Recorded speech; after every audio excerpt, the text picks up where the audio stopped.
तो नमस्कार दोस्तों, आप सभी का फिर से एक बार और स्वागत है हमारे यूट्यूब चैनल भोजपुरी पेज में। और मैं हूँ आप सबका दोस्त भाई अजित यादव।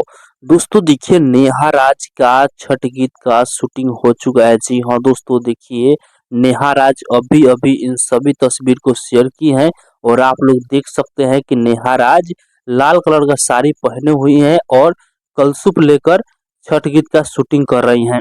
दोस्तों बता दें कि गाना बहुत ही शानदार गाना होने वाला है, पारंपरिक छठ गीत होने वाला है और बहुत जल्द आप लोगों के बीच में नेहा राज का ये वीडियो आप लोगों के बीच में देखने को मिलेगा। दोस्तों बता दें कि गाने को नेहा राज गाए हैं और गाने में नेहा राज ही नजर आप लोग के बीच में आएंगी।